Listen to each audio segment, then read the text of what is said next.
contexto y todo el orden temporal minucioso que aparece en el libro de Juan se pierde cuando introducimos Juan 6.4 en el texto.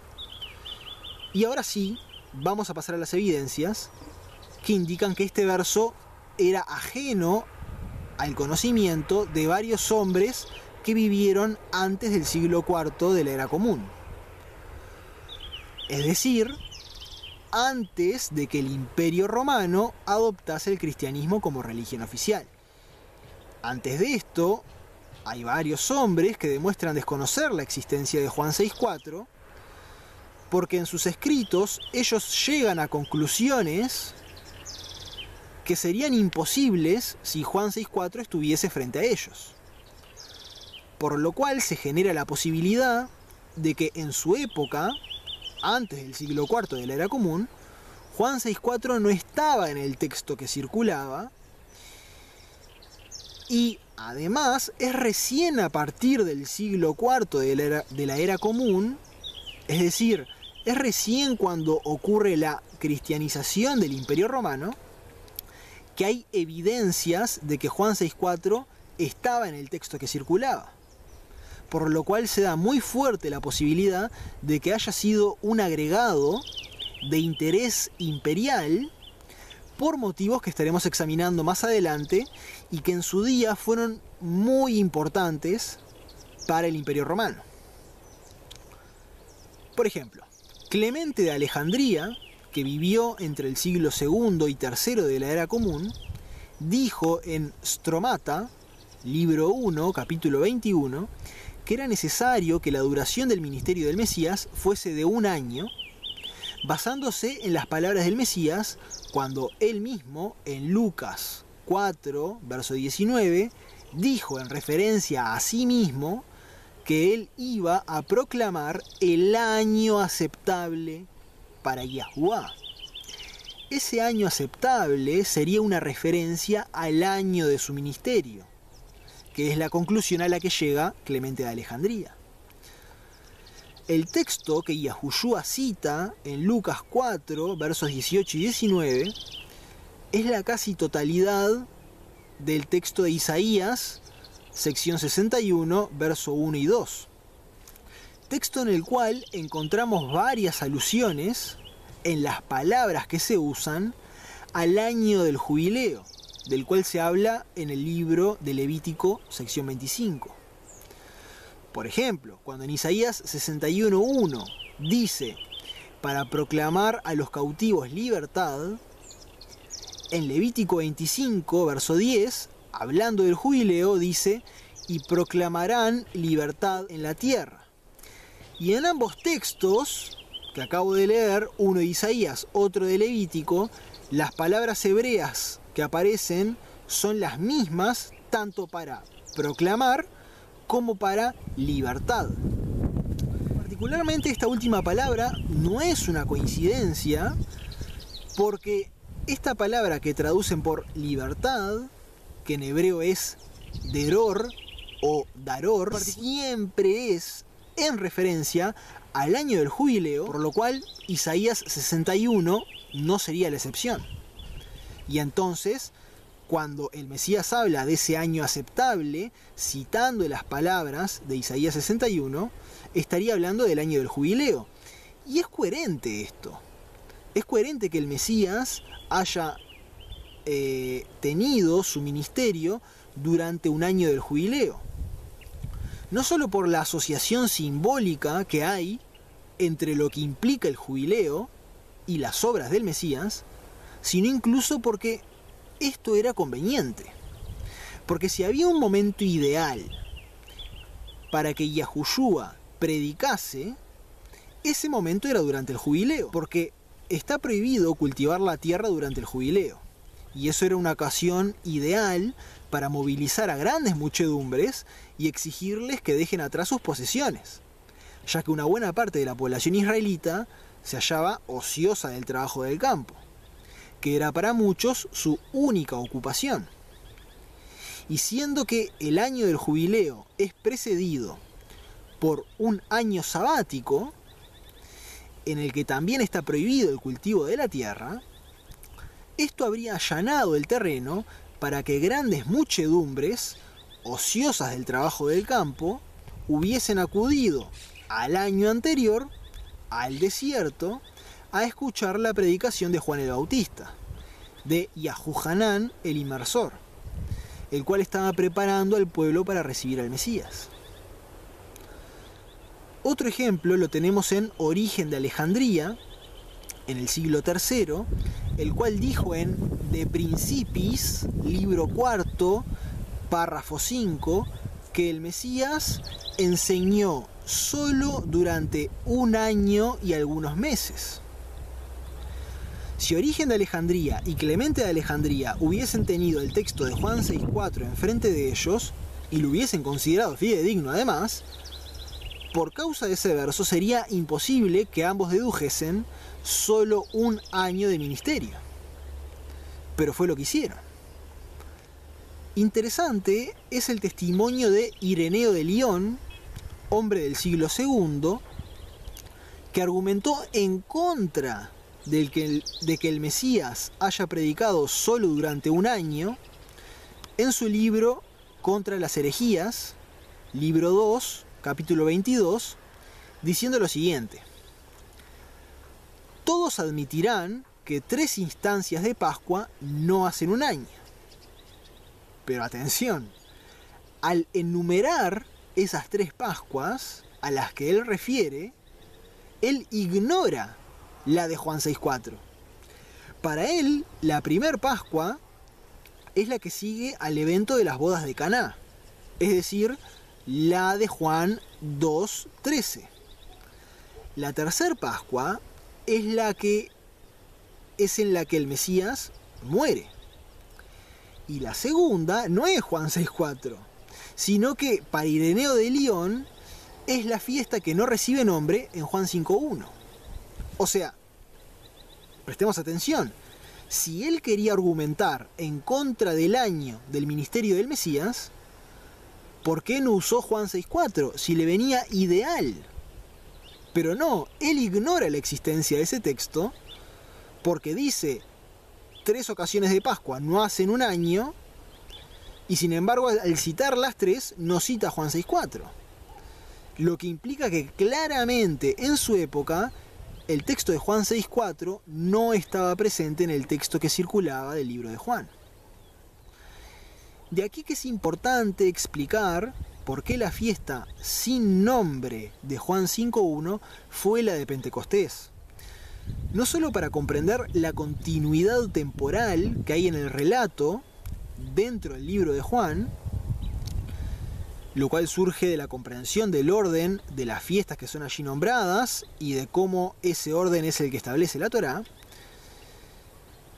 sino además también para comprender de que esta fiesta no fue una fiesta de Pascua, porque eso invalidaría el año de ministerio del Mesías, y si el Mesías no tuvo un año de ministerio, entonces nos perderíamos de toda la riqueza que hay en el texto y en los hechos, siendo ese el caso. Que la obra, la gran obra que el Mashiach, nuestro Adón, nuestro soberano, hizo por nosotros, fue de poco más de un año, y eso le bastó para cambiar el curso de la historia de una vez y para siempre.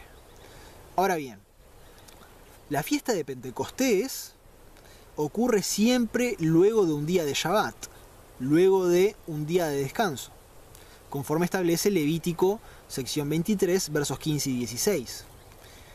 Y por lo tanto, como ocurre siempre el día siguiente del Shabbat, la fiesta de Pentecostés o de Shabbat siempre ocurre un primer día de la semana. A causa de que los viajes en Shabbat están limitados en su extensión, conforme está escrito en Hechos 1.12, quienes venían desde lejos para participar de la fiesta, de Galilea por ejemplo, necesariamente tenían que llegar a Jerusalén, antes del Shabbat, como tarde al 6.º día de la semana, para poder participar en Jerusalén, de la fiesta de Shavuot, de Pentecostés, al primer día de la semana, al día siguiente después del Shabbat. Durante Pentecostés, por las características que tiene el día, tampoco era un día para viajar largas distancias. O sea, el que quería asistir a la fiesta tenía que estar como tarde en el sexto día de la semana previa a la fiesta de Pentecostés. Y esto lo que implica es que si la fiesta de Juan 5 fue la de Pentecostés, sería coherente ver en el texto a Yahushua que en el contexto de la fiesta estaba ya en el Shabbat en Jerusalén. Y eso es lo que vemos, porque él hace un milagro y se aclara en Juan 5, verso 9, que ese milagro lo hizo en día de Shabbat, que habría sido el día de Shabbat inmediatamente anterior al día de la fiesta de Pentecostés. Otra evidencia es que tradicionalmente se ha asociado la fiesta de Pentecostés con la entrega de los 10 mandamientos, mejor traducido, 10 palabras, pero mejor aún, 10 asuntos, 10 temas, 10 conceptos, porque la palabra hebrea devarim o davarim, que es la que traducen mandamientos, no significa mandamientos, sino que significa lo que dije anteriormente. Estos 10 conceptos a aplicar, entregados en el monte Sinaí por parte del Creador de los cielos y la tierra al pueblo de Israel, han sido históricamente asociados con la fiesta de Pentecostés. Y en este sentido, es coherente que las palabras del Mesías en Juan 5 hagan algún tipo de alusión a dicho evento. Y es lo que vemos. Por ejemplo, en Juan 5, verso 37, él le dice a su audiencia respecto al Padre Celestial: no han escuchado su voz nunca, ni su apariencia han visto. Y este es un tema recurrente en la Torá sobre lo sucedido en el día de la entrega de los 10 mandamientos, por ejemplo, conforme está escrito en Deuteronomio 4, verso 12. También alude al evento que tiene lugar en el monte Sinaí, en la entrega de los 10 conceptos, cuando dice: si creyeran a Moisés, me creerían a mí, en Juan 5, verso 46. Esto de creer en Moisés, en Mosha, si bien creer no es la mejor palabra para traducir la palabra hebrea que corresponde a este concepto, pero avancemos. Esto de creer en Mosha, en Moisés, es algo que dijo Yahuwah de Moisés que iba a ocurrir con él luego de la entrega de los 10 conceptos en Éxodo 19, verso 9. O sea, si creyeran a Mosha, me creerían a mí, también está aludiendo a esto que dijo el Creador de los cielos y la tierra sobre lo que iba a acontecer con Mosha, cuando en Éxodo 19, 9 le dijo: creerán en ti para siempre. También dijo Yahushua: yo he venido en el nombre de mi Padre y no me reciben, en Juan 5, verso 43. Y los 10 conceptos, los 10 mandamientos, arrancan con el primero de ellos siendo una declaración que dice: yo soy Yahuwah, tu Elohai, tu ser superior, que te sacó de la tierra de Egipto, etc. Es decir, arranca con el Creador de los cielos y la tierra diciendo quién es Él, diciendo su nombre. Porque su nombre es la asociación directa a quién es Él. Y sin embargo, al Mesías, por proclamar el nombre de su padre, no lo recibían. Y esto porque ya en su época la élite religiosa había prohibido, contrariando las escrituras, la pronunciación del nombre del Padre, prohibición que entre muchos sigue hasta el día de hoy, pero este es un tema aparte que estaría buenísimo poder conversar en otra oportunidad. Otra alusión a la temática de lo ocurrido en el Sinaí está en el hecho de que se aclara que el hombre al cual Yahushua sana en día de Shabbat el día previo a la fiesta de Pentecostés, llevaba 38 años en su enfermedad, conforme se dice en Juan 5, verso 5. Y esto parece aludir a los 38 años de Israel vagando por el desierto por causa de sus errores, por causa de sus pecados, es decir, por causa de su enfermedad, hasta que murió aquella generación. De estos 38 años se habla en Deuteronomio, sección 2, verso 14. Hasta que murió la generación que se había negado a entrar en la tierra prometida, conforme vemos en Números, sección 13, verso 26. Esta negación de entrar en la tierra prometida fue el punto cúlmine de una rebeldía en contra de Elohim, en contra del creador de los cielos y la tierra, que había comenzado dicha rebeldía al pie del monte Sinaí, con el becerro de oro, conforme vemos en Éxodo 32, con el cual quebrantaron el pacto establecido en los 10 conceptos, en los 10 mandamientos, particularmente el primero y el segundo de ellos. El propio Mesías asocia la enfermedad con el pecado cuando le dice al hombre que había sanado: no peques más, no sea que te suceda algo peor, en Juan 5, verso 14. En definitiva, se pueden ver asociaciones varias e incluso muchas más que estas que acabamos de ver entre la fiesta de Juan 5 y el evento de entrega de los 10 conceptos o mandamientos en el monte Sinaí, que históricamente se ha asociado con la fiesta de Shavuot, con la fiesta de Pentecostés. Además, cuando interpretamos que la fiesta que no recibe nombre en Juan 5 es la de Pentecostés, el libro de Juan pasa a estar armónicamente ensamblado en orden temporal en un lapso de poco más de un año a través de las fiestas que narra, siempre y cuando quitemos Juan 6.4 de en medio. Hay otro hombre cuyo testimonio es interesante de examinar, que es Juan Crisóstomo.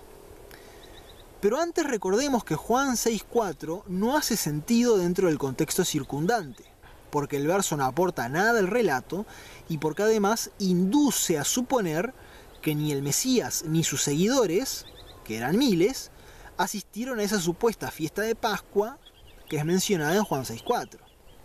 Y recordemos que era obligatorio asistir a las fiestas. Pero Juan Crisóstomo, que vivió a finales del siglo IV, es decir, fue un contemporáneo al establecimiento del cristianismo como religión oficial del Imperio Romano, él ya demuestra en esa época conocer la existencia de Juan 6.4, y sobre dicho texto él dice en su Homilia 42 lo siguiente: ¿cómo el Mesías no sube a la fiesta, la de Juan 6.4, sino que cuando todos se dirigen, según él supone, a Jerusalén, él en cambio se va a Galilea, y no él solo, sino que lleva consigo a sus discípulos y de allí sigue a Cafarnaúm?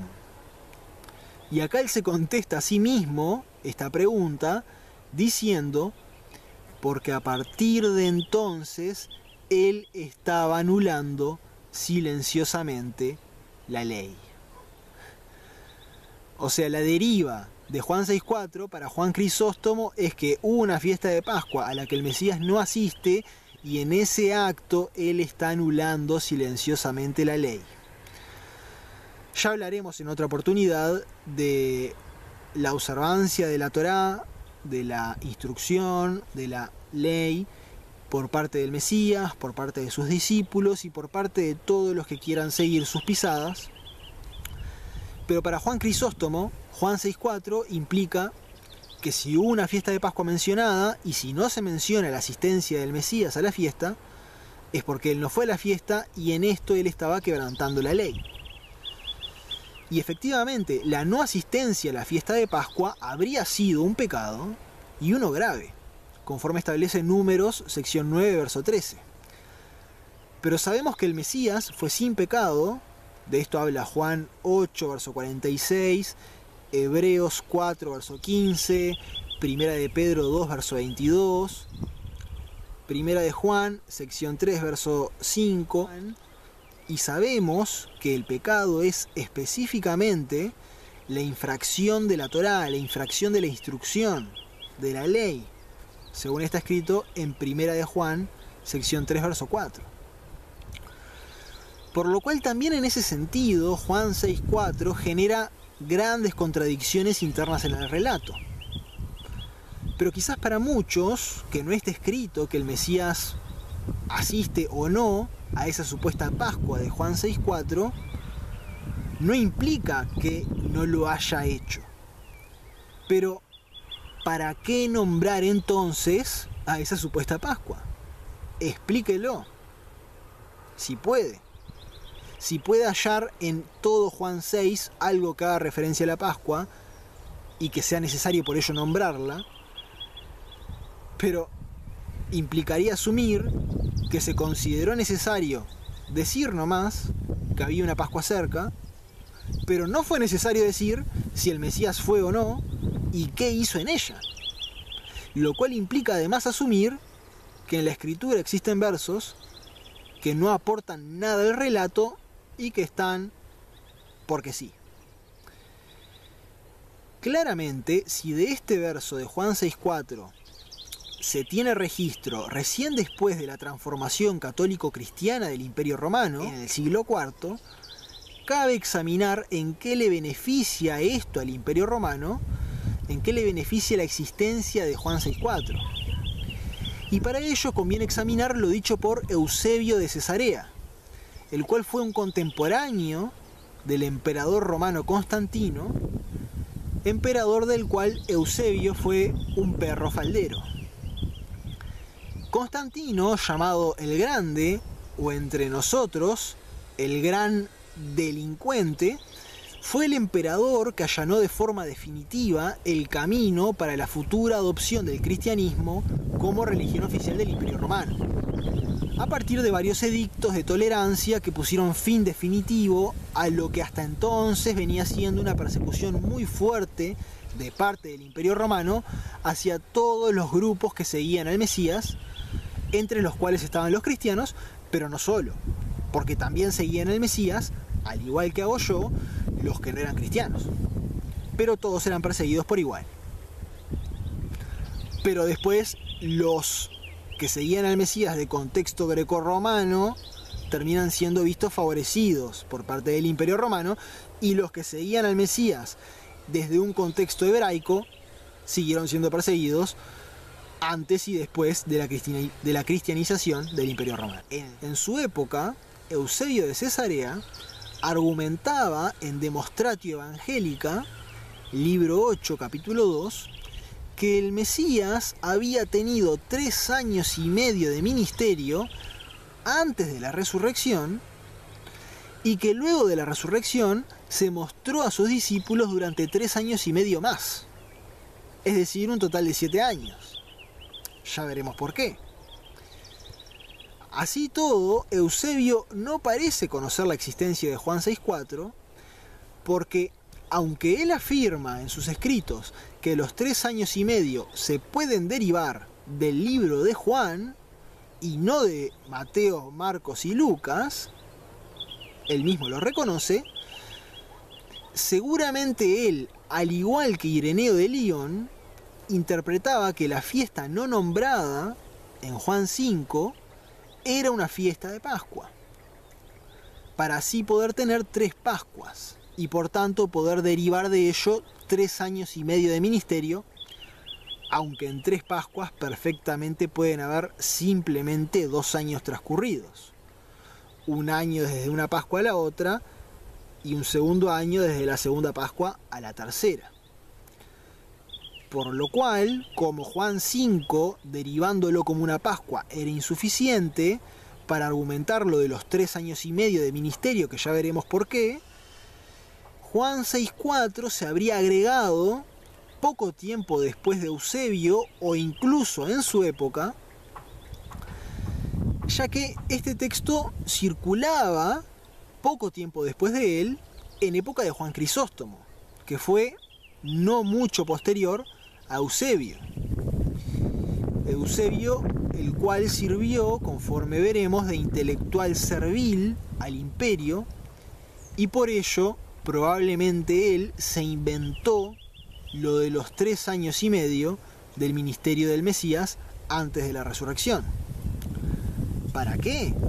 Para dar cumplimiento a la profecía de Daniel 9 sobre las 70 semanas, particularmente sobre la última semana de años de la profecía, que Eusebio afirma que se cumplió, porque según él, esa semana se encuentra en que el Mesías tuvo 3 años y medio de ministerio, y él interpreta, cuando está escrito en Daniel, que a la mitad de la semana se corta el sacrificio y la ofrenda, interpreta Eusebio que eso ocurre con la muerte del Mesías y con el velo del templo rasgándose.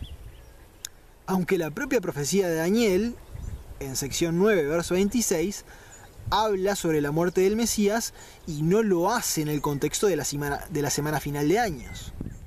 Pero Eusebio, sacando la profecía de su contexto, culmina con los 3 años y medio finales, diciendo que ese fue el lapso durante el cual se mostró Yahushua a sus discípulos luego de la resurrección.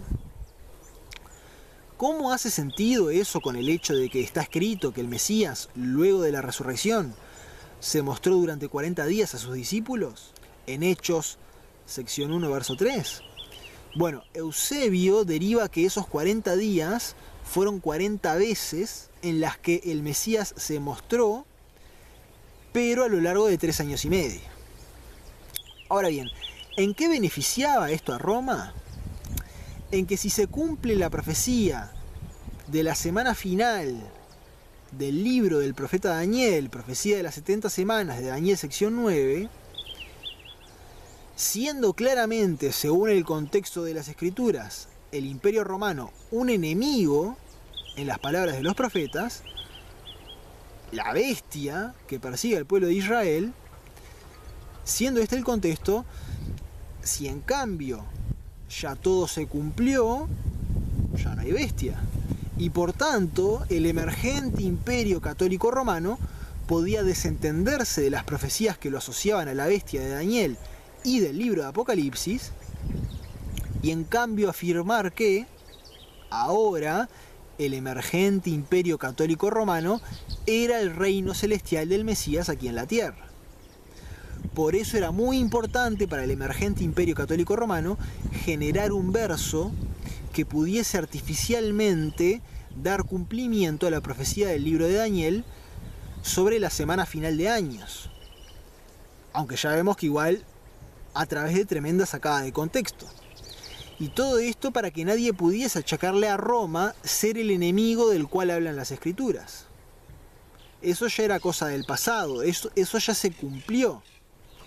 Y en ello vemos la mano del alcahuete de Constantino, de Eusebio, en cuanto él fue el intelectual que habla de cómo esta semana final de años se cumple en supuestos 3 años y medio de ministerio del Mesías antes de la resurrección y 3 años y medio posteriores a la resurrección en los cuales él se muestra a sus discípulos.